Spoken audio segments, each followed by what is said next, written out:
They're an American Secret Service outfit that lives deep behind enemy lines. The Germans call them the Bastards. The Bastards? Yes, because these Yanks have been them the devil. That's about it. Well, Christoph Waltz, thank you so much for coming. Thank you.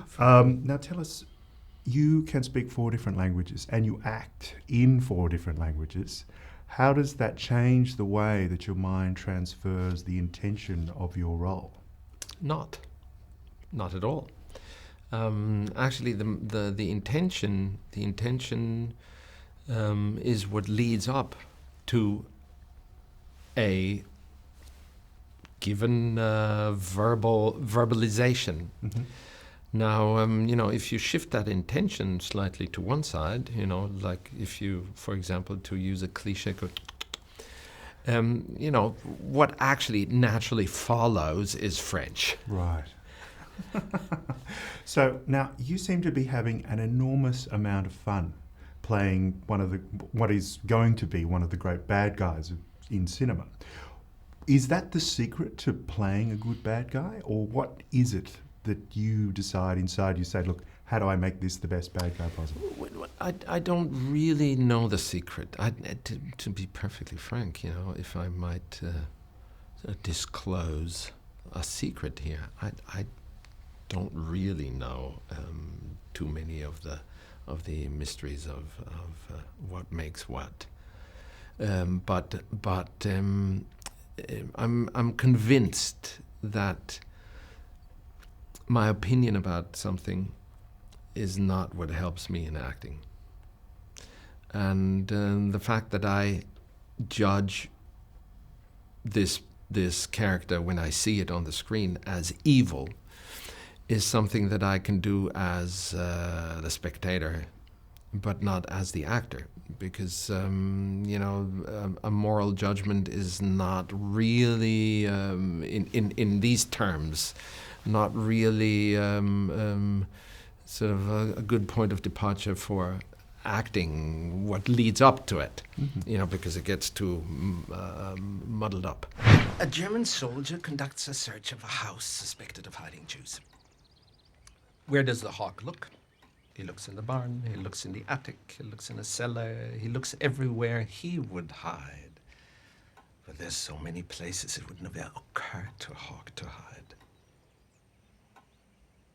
However, the reason the Führers brought me off my Alps in Austria and placed me in French cow country today is because it does occur to me. Because I'm aware what tremendous feats human beings are capable of once they abandon dignity. So when you're talking to your other actor friends and describing working with Quentin Tarantino, what do you say to them? Well, yeah, you're absolutely right. They come and say, how was it? And what I usually say to them is it was, boring, kind of slow, tedious, And I say, what? I say, well, I could take a wild guess. It was, to me, from a apart from the personal, from a merely professional angle, it was the most gratifying and satisfying and exhilarating work I ever had with a director. Because your exposure to, say, Western cinema hasn't been that great, or to audiences, but I'm sure you would have grown up with the works of Sergio Leone and John Ford. Was that, to you, when you knew that was the way it was going to be done, was that exciting or nerve-wracking? Neither. I reviewed all the movies of Quentin's, and I've known them, and there's several I've seen a few times, and I have favorites. And one thing I noticed, interestingly enough, by watching Death Proof again, Quentin takes genre movie, because he referred to Sergio Leone, genre movies, and lifts them onto the level of art. Mm. And it's that energy that it takes to lift it onto the level of art is something that you actually can participate in. And that's so fascinating. Us, you probably heard we ain't in the prisoner-taking business. We in the killing Nazi business. Cousin, business is a booming. So is. Now, you're a very well-known actor in your native Austria, in Germanic-speaking world. Do you see this role for you as the next step as you head off into Hollywood? Well, you know, my standard response, excuse me for pulling that out of my hat, is who is Hollywood, you know? Yeah. What I'm hoping for is that it'll widen my choice, or choices rather, and that it'll open up opportunities that so far have not been at my disposal. And it's about to happen. And that's where it comes in handy that I'm not 25, but 52. You know, so I've seen positive developments evaporate, and so I'm a bit skeptical. I insist on my skepticism because it's helped me, and it's made my life bearable. Mm-hmm.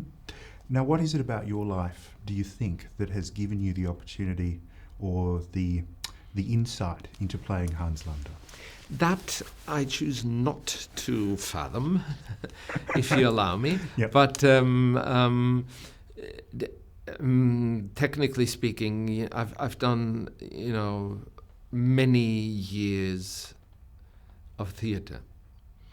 So in the theatre, your occupation with the role and the text is somewhat differently because done differently because you always consider the whole.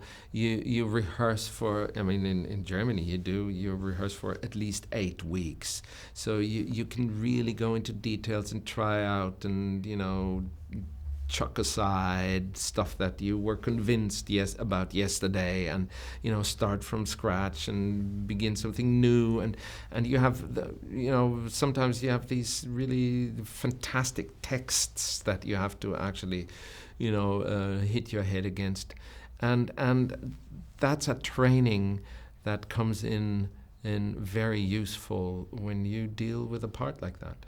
Okay. So experience is necessary. Someone once asked me, could you have played that part 20 years ago? I said, of course I could have. But I can't guarantee for the outcome, For sure. All right. Well, thank you so much that you waited so long to play it, and thank you so much for a brilliant performance. And thanks for talking to us today. Thanks very much to you. Thanks.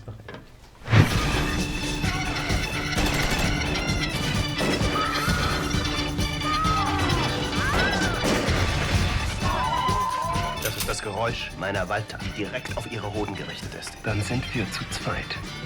Und ab jetzt sind wir zu dritt. Like that nice.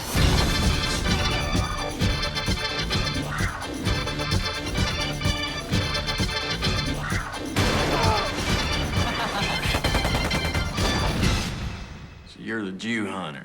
That's a bingo. Is that the way you say it? That's a bingo? You just say bingo.